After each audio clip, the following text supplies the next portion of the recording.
It's take forever to go over Lori, y'all. I'm gonna do a little story. Bust this right on Emerson and Lori real quick.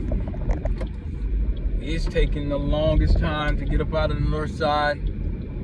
It's crazy long. I'm like, man, why is it taking so long? Alright. Finally.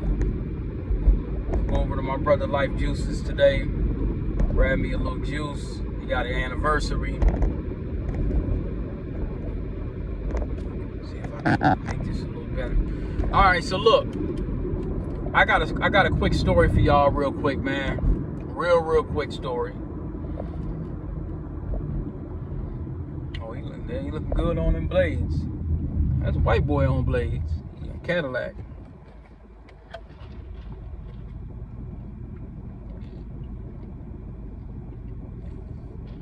Got a couple white guys in North Minneapolis riding old school Cadillacs. They've been around the brothers.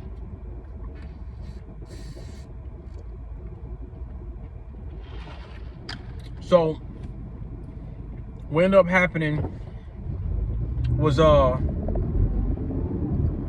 which way do I want to go?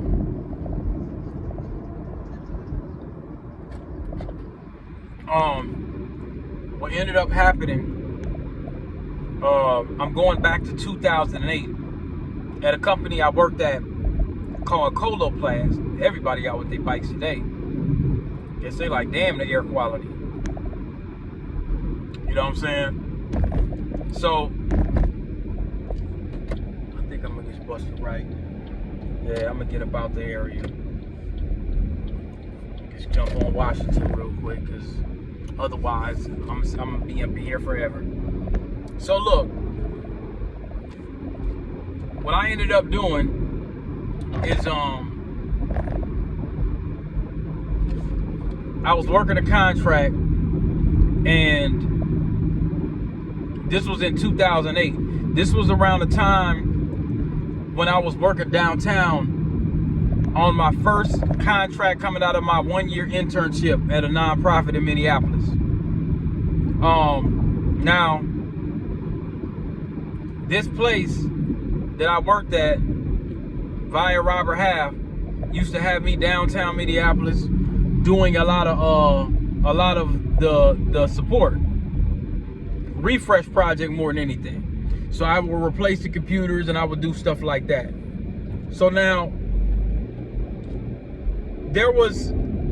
we used to go, I think it was like the city center, or it was, I don't know if it was a city center, it was somewhere where it was some food court downtown that I used to always go to eat whenever I worked downtown. I didn't necessarily like working downtown that much because, you know, I'm a low visibility dude. I don't really like meeting a whole bunch of people and doing all of that. That's not something that I'm really into doing when I'm in the workplace. And, you know, that might kind of hold me back a little bit, but I mean, that you know, that's never been my thing. I don't want to be all up in people's faces. I just never liked it. So downtown to me was just a little bit too much visibility for me. You know, but it was required to go down there. You know, so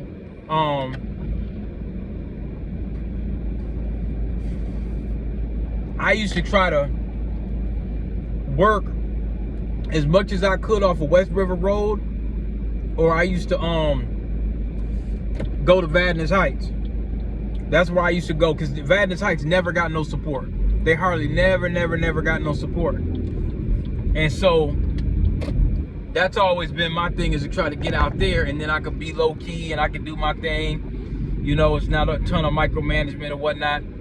So what I end up doing is I'm working downtown. I go to Jimmy John's, and this sister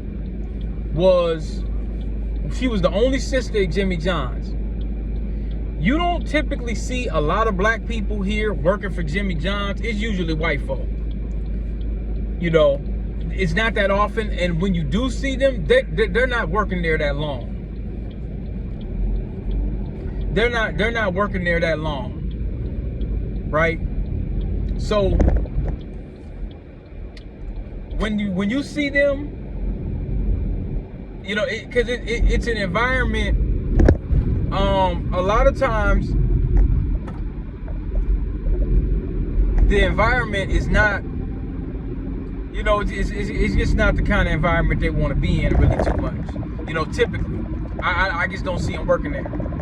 So now, this dude was yelling the orders, but he was yelling it like so loud where it's overly, it was just overly loud. And he used to do that all the time. And you could tell he was pretty much screaming in his sister's ear. And I felt like he was doing it on purpose. And there was other people that saw him do it as well. So he'll say, order up. But he was just, if y'all ever watched Game of Thrones and seen Joffrey, he gets just tyrannical. He's very tyrannical, a very tyrannical dude. Just doing stuff just for the sake of doing stuff. And just being excruciatingly annoying. And so the sister, little short, light-skinned chick, real nice looking. I could tell just by the look on her face that it was just torturing her working with this dude, the stuff he was doing. Like he'd be screaming the orders and damn near in her ear. And one day I just said, you know what? I had enough of this. I'm like, hey bro, you too loud, man. You screaming in the lady's ear, and I could see she was just scrunching up her face like, you know, I wish he would stop. And so I said something one day. Then when I said something, there was other customers like, yeah, man, he's too loud. But nobody was gonna say anything. Now some of these customers, they come down to this Jimmy John's at the same time I do.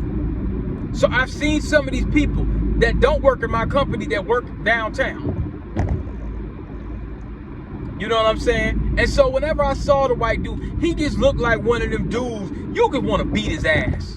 You just want to, I'm saying as a brother, when you see that happening to a sister, you be like, okay, she's down there because she don't feel like she got much of a recourse. I could tell she don't feel like she could fight back. You know what I'm saying? But for me, I could say something. I don't work there. So I felt like, well, maybe I'll just kind of fight for her to a certain degree. But I could tell the relief on her face. You know, and I kind of chastised the dude or whatever. I said, man, you know, every time I come down here, you doing that shit, man. And my coworker was with me. And he's kind of looking like, well, you know, I'm unprofessional. I'm like, hey asshole, I'm on work break.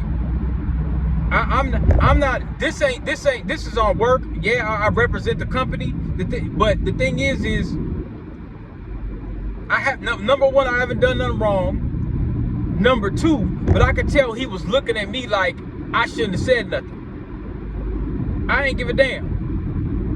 You know, and I see he did it another time when I came down there, and I said, hey bro, too loud, bro. Because far as I'm concerned, you yelling is like, you doing all that loud mouthing to me is almost like fighting words. Like you doing that, like you trying to get aggressive. You getting real aggressive.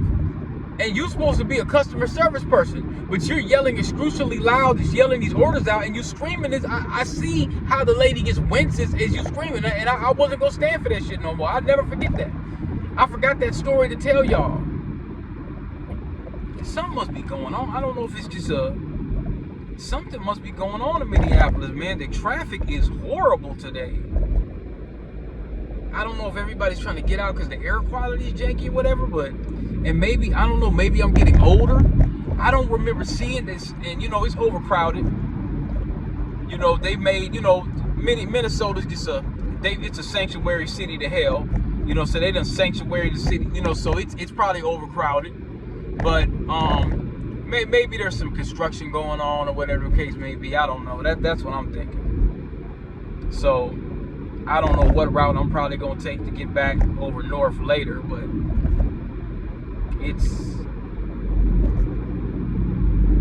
it's overcrowded. But then it looks like, okay, so there's some construction. 94 East closed, Highway 280. Okay, take 280 to 35E. right. So yeah, they're doing some stuff on 94. So okay, I overspoke. But it is overcrowded. Way too damn overcrowded if you ask me. So what I want to do,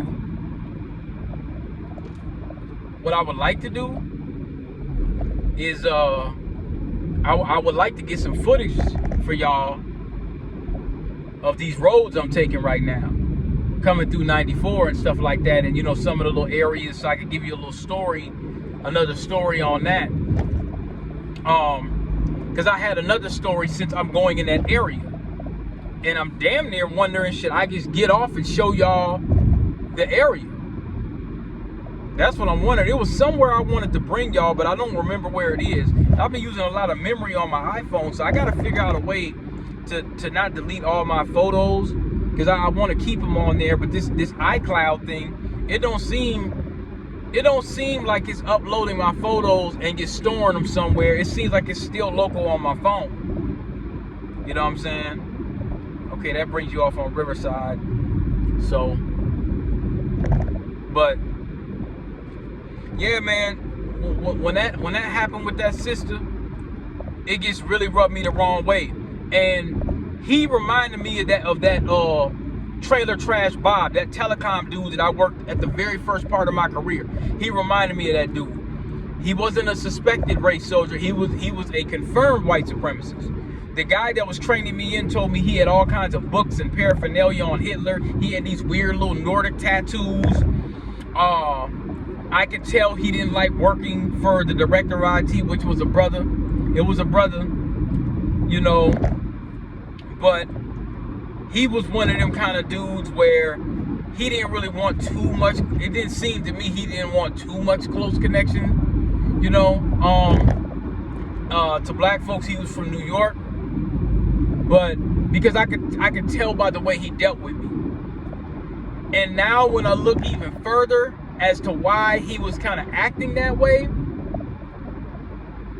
I wonder where his folks are from. I wonder.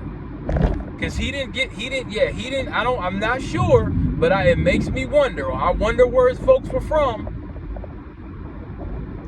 I don't know if his folks had ties to the American South, but I don't know. But, you know, sometimes that New York area, man, you know, but he was real, you know, sometimes that was the first time I seen a black man in a position of power where, you know, but he was real hands off with me. Like he did not want to get close to anything black, it seemed like. I don't know, but you know, he kind of let that white dude just kind of run circles around the company because he was the only telecom dude.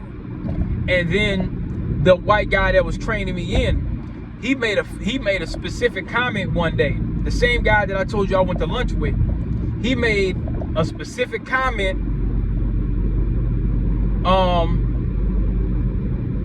about the ghetto bee. It was you know, the Erder station. But he made a comment about that. He made a comment about it. It was called the honeybee. I just passed up the honeybee about 5 minutes ago. But he made a comment about the honeybee. You know what I'm saying? And he called it, some people call it the ghetto bee. Now, mind you, this white dude was from Stillwater. So I just want to put that in context or whatever. So I'm gonna come up, I'm gonna get another video going if I got some extra footage here. But I don't know where he thinks he's gonna go, but he's not going nowhere. You always got some asshole that does that.